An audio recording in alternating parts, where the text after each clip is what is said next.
ஆதி பகவன் முதற்றே உலகு.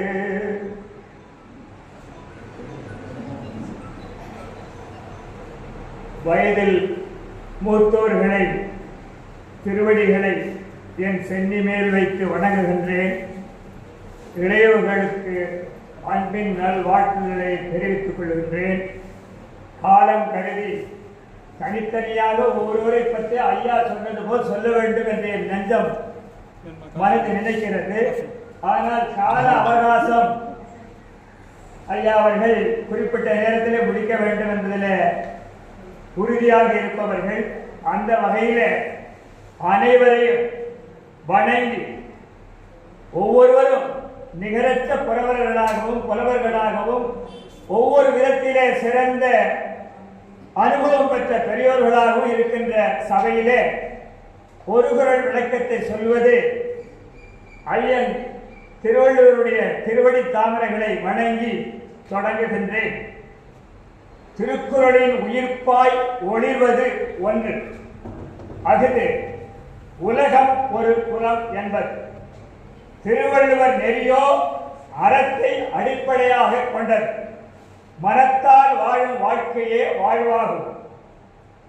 திருக்குறள் அறம் மன தூய்மையை அடிப்படையாக கொண்டது. மன தூய்மையே அறம் என்று சொல்லியிருக்கலாம்.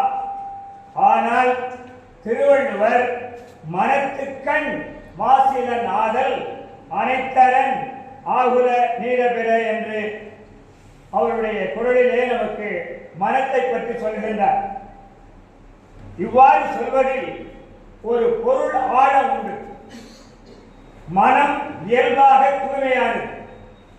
பலரோடு பழகும் போதும் பல்வேறு காட்சிகளை காணும் போதும் மனதில் மாசுகள் படிகின்றன. அவ்வாறு மாசுகள் படியா வண்ணம் வாழ்வதே அறம் என்று கருத்தை சொல்லாமல் சொல்கிறார் திருவள்ளுவர். மனதில் படியும் மாசுகள் எவை? அவரிடத்திலே தான் நான் கேட்கிறேன். அழுக்காறு, அவா, வெகுளி, இன்னாச்சொல் என 4 என்று குறள் 35 நமக்கு அருமையாக தெரிகிறது. அழுக்காறு, அவா, வெகுளி, இன்னாச்சொல் 4 இழுக்கா இயன்றது அறம். திருக்குறள் முழுவதையும் படித்தவர்களுக்கு மேலும் ஒரு மனமாசு அறியக்கூடும். அதிகாரம் 61 மடியின்மை என்னும் அதிகாரத்தில் முதல் குறளிலே குடி என்னும் குன்றா விளக்கம் மடி என்னும் மாசு ஊற மாய்ந்து கடும் என்கிறார். மடி என்னும் மாசு என்ற சொற்றொடரை காணுகின்ற பொழுது மாசு என்ற சொல் பொதுவாக அழுக்கு என்ற பொருளை உணர்த்துகிறது. உரையாசிரியர்கள் மாசு என்ற சொல்லுக்கு குற்றம், பாவம் என்று விளக்கம் தருவதையும் நாம் பார்க்கிறோம். மனதில் குற்றம் என்கிற போது மனக்குற்றம் என்ற சொல் தீயன சிந்தித்தல், தீயவைகளை மனதிலே சிந்திப்பதுவே மனக்குற்றம் என்ற விளக்கம் பரிமேலழகர் போன்றவர்கள் தருவதையும் பார்க்கிறோம். ஒருவருடைய மனம் தீயவற்றை சிந்திக்காமல் இருப்பதே மன தூய்மை. தீயவற்றை மனதில் சிந்திக்காமல் இருப்பதே மன தூய்மை. அதுவே அறம். தீயவை எவை என்கிற போதுதான் அழுக்காறு, அவா, விழி, இன்னாச்சொல், மடி என்பன பெறப்படுகின்றன. உலகத்து எம்மகனும் ஆணாக இருந்தாலும் பெண்ணாக இருந்தாலும் உலகத்தில் யார் பிறந்திருந்தாலும் அங்கே அவர்கள் என்ன செய்ய வேண்டும்? உலகத்து எம்மகளும் தன் மனம் தூய்மையாய் வாழ எழுதப்பட்டதுதான் ஐயன் திருவள்ளுவருடைய திருக்குறள். மனத்தின் கண் படியும் மாசுகளை எப்படி போக்குவது கேள்வி வருகிறது உள்ளத்திலே. அதிகாரம் 4 அரண் வலியுறுத்தலே சொல்லுகிறார். மன தூய்மை ஆவதற்கு வழிகள் வேறு அதிகாரங்கள் 1-2 நம்மாலே பார்க்க முடிகிறது. புறம் தூய்மை நீரான் அமையும், அகம் தூய்மை வாய்மையால் காணப்படும். உடல் தூய்மையை நீரினாலே நாம் பெற்றுவிட முடியும். அகம் தூய்மையாக விளங்குதல் வாய்மையால் அறியலாம். அடுத்ததாக மனத்தின் தூய்மை மெய் சொல்லுவதனாலே அறியப்படுகிறது. உண்மை பேசுவதனாலே. நான் உண்மை பேசுகிறேனா பொய் பேசுகிறேனா என்பது உங்களுக்கு தெரியாது, அவரவர் மனசுக்கு தெரியும் அல்லவா? ஆகவே அந்த வகையிலே எண்ணி பார்க்க வேண்டியிருக்கிறது.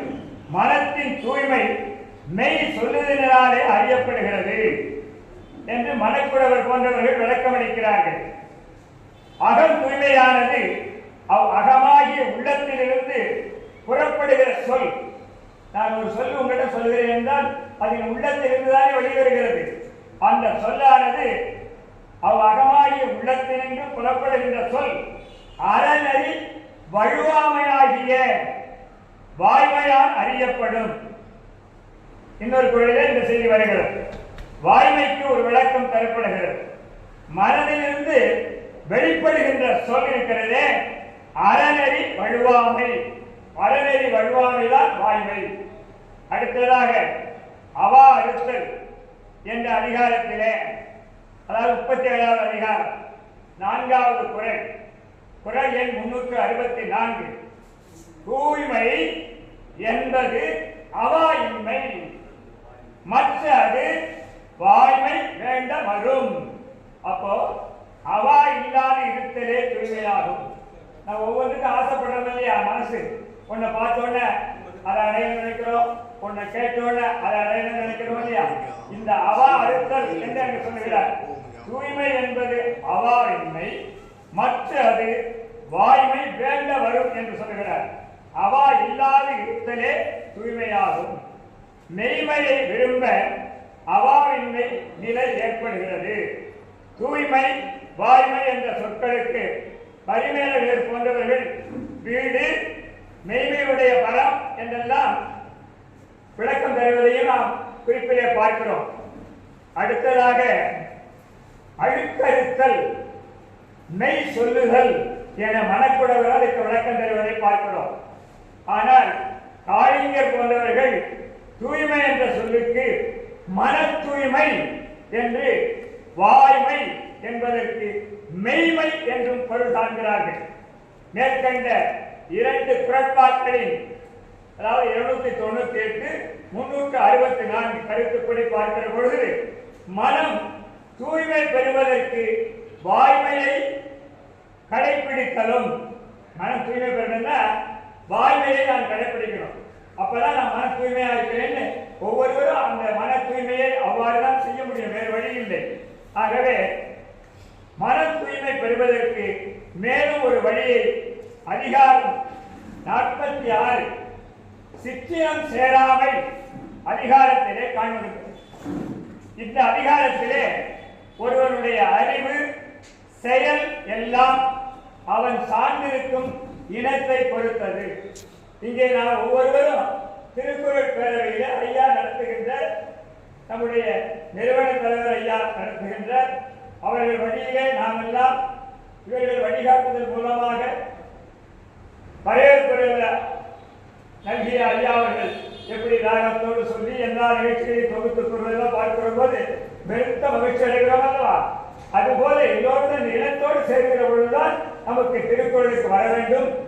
ஒவ்வொரு மாதமும் பேரவையிலே கலந்து கொண்டு ஐயா தொல்லாப்பியனார் போன்றவருடைய அந்த உரையெல்லாம் கேட்கிற வாய்ப்பு பெறுகிற நாம் இருக்கிறோம் அல்லவா? அது இனத்தினாலே தானே கிடைக்கிறது. இங்கே வந்து அதை எண்ணி பார்க்க வேண்டியிருக்கிறது. இனத்தை ஒருவருடைய அறிவு செயல் எல்லாம் அவன் சார்ந்திருக்கின்ற இனத்தை பொறுத்தது என்று பார்க்கிறோம். அதற்கு மேலாக தனிப்பட்ட முறையிலே ஒருவன் சிறந்த அறிவுடையவனாகவோ ஒழுக்கமுடையவனாகவோ இருக்கலாம். ஆனால் அவன் சேர்ந்திருக்கும் இனத்தை பொறுத்துத்தான் அவன் எத்தகையவன் என்று உலகம் சொல்லுகிறது. ஒருவரை பற்றி அவரை அறிந்த நண்பர்களை வைத்துதானே ஒருவருக்கு என்ன அவன் நண்பனை கேள் என்றெல்லாம் சொல்லுகிறீர்களா? அந்த வகையிலே எண்ணி பார்க்க வேண்டியிருக்கிறது. மனத்தானாம் மாந்தற்கு உணர்ச்சி, இனத்தானாம் இன்னான் எனப்படும் சொல். நல்லவர்களோடு பழகி வந்தால் அவனுக்கு நற்பெயரும், தீயவர்களோடு பழகி வந்தால் அவனுக்கு கெட்ட பெயரும் ஏற்படுத்தது. நான் நல்லவராக இருக்கலாம், என்னை சுற்றி நண்பர்கள் சில தீயவர் பழக்க உள்ளவர்கள், அதாவது உண்ணல் உறிஞ்சல் ஊதல்லாம் இருக்கு பாருங்க. புகையிலை உண்ணுவது, உறிஞ்சுவது, இப்படி எல்லாம் இருக்கு. இன்னும் பல தீய பழக்கங்கள்லாம் இருக்குல்ல. அவங்களோட நான் சேர்ந்திருந்தா இவங்க இப்படித்தானே என்ன நினைப்பீங்க இல்லையா? அதனால மனத்தானா மாந்தருக்கு உணர்ச்சி இனத்தானா இன்னான் எனப்படும் சொல். நல்லவர்களோடு பழகி வருவானால் அவனுக்கு நல்ல பெயரும், தீயவரோடு பழகி கொண்டால் அவனுக்கு கெட்ட பெயரும் ஏற்படுவதை நாம் உலகிலே காண்கிறோம். ஒருவருடைய மனம் தூய்மை பெறுவது கூட அவன் சார்ந்திருக்கும் இனத்தை பொறுத்தே அமைகிறது. இதை சொல்ல வந்த திருவள்ளுவர் இன்னொன்றையும் சேர்த்தே மேலும் சொல்லுகிறார். அதாவது ஒருவனுடைய செயலின் தூய்மையும் அவன் சார்ந்த இனத்தை பொறுத்ததே ஆகும். மனம் தூய்மை, செய்வினை தூய்மை இரண்டும் இனம் தூய்மை தூவா வரும். குறள் எண் 455 இருக்கிறது. இந்த குறளுக்கு விளக்கம் பார்க்கிற பொழுது பரிமேலழகர் ஒருவன் இனம் தூயனாகவே அதனோடு பயிற்சி வைத்தால் மனத்தூயனாய் அதன்கண் விசேட உணர்வு புறப்பட்டு அதனால் சொல்லும் செயலும் தூயனாம் என்று அதற்கு விளக்கம் இடத்துல அந்த புத்தகத்தை எடுத்து படிக்கிற போது சில செய்தி கிடைத்தது. அதனால் அதை குறித்து வந்தேன். நல்லவர்களோடு பழகி வரும்போது அப்பழக்கத்தின் பயனாய் ஒருவருடைய மனம் தூய்மை பெற்று அதன் காரணமாக அவரிடமிருந்து வெளிப்படும் சொல்லும் செயலும், சொல்லும் அவன் செயல்படுகின்ற செயல் என்ற பாருங்க, அதை வைத்துத்தான் மன தூய்மையாக அமையும் என்ற கருத்தை நாம் பெற முடிகிறது. ஆக ஒருவனுடைய வாழ்வு இரண்டு வகையிலே அமைகிறது. ஒன்று பழக்கத்தின் காரணமாக வாழ்தல், மற்றொன்று அறிவு சார்ந்த வாழ்வு. அறிவு சார்ந்த வாழ்வு என்கிற போது மனிதன் மனிதனாக வாழ்தல், மனித தன்மையோடு வாழ்வதுதான். இதனைத்தான் திருக்குறள் முழுவதிலும் 1330 குறளையும் நம்மால் எந்தவரை படித்து பொருள் உணர்ந்து, ஐயா ஆறுமகனார் எழுதிய குறள் புத்தகம் நான் வாங்கி வைத்து படிச்சிருக்கேன். அதையெல்லாம் என்னுடைய வீட்டு மதில் சுவரில் எழுதி அதுக்கு அவங்க எழுதின அந்த குறள் விளக்கமும் தெரியும். இதெல்லாம் நண்பர்களுக்கெல்லாம் தெரிந்த விஷயம்தான். இதனைத்தான் நாம் திருக்குறள் முழுவதும் பார்க்கிறோம். ஒருவன் வாழ்க்கை செயலெல்லாம் மனத்தில் விளைவு. மனத்திற்கு அமைச்சன் போல்வது அறிவு. மனம் இருக்கு, மனத்தை வழி வாழணும். மனத்தை செம்மப்படுத்தணும் இல்லையா? சித்தாந்தத்தில் பார்த்தோம்னா மனம், புத்தி, சித்தம், அகங்காரம் என்றெல்லாம் சொல்வார்கள். நமக்கு உடைமைகளை திருவள்ளுவர் அழகா சொல்றாரா இல்லையா? அன்புடைமை, அடக்கமுடைமை, அறிவுடைமை, அருளுடைமை, ஆழ்வினை உடைமை, ஊக்கமுடைமை, ஒழுக்கமுடைமை, அடுத்த பண்புடைமை, குறைவுடைமை, நானுடைமை. இது நம்ம சொத்தா கருத உடைமை என்றால் நமக்கு உரியது சொத்து. அப்படி 10 அந்த குறைகள் அதையே நம்ம சொத்தா முதல்ல படித்தாலே நாம் நல்ல வழியில வாழ முயற்சிக்கலாம், வாழலாம். அந்த வகையிலே பார்க்கிற பொழுது அறிவு சார்ந்த வாழ்வு என்கிற போது அறிவு என்று எதை திருவள்ளுவர் கருதுகிறார் என்று பார்க்கிறோம். திருக்குறள் வள்ளுவனாரின் அறிவு குழவி. நல்லா நினைத்து பாருங்கள். ஒருவன் சொல்லும் எழுத்தும் திருக்குறள் வள்ளுவனாரின் அறிவு குழவி என்று வசுப மாணிக்கனார் சொல்வதை பார்க்கிறோம். அறிவு சார்ந்த வாழ்வு என்கிற பொழுது அறிவு என்று எதை திருவள்ளுவர் கருதுகிறார், வாழ்வு என்பதை எதை கொள்கிறார்?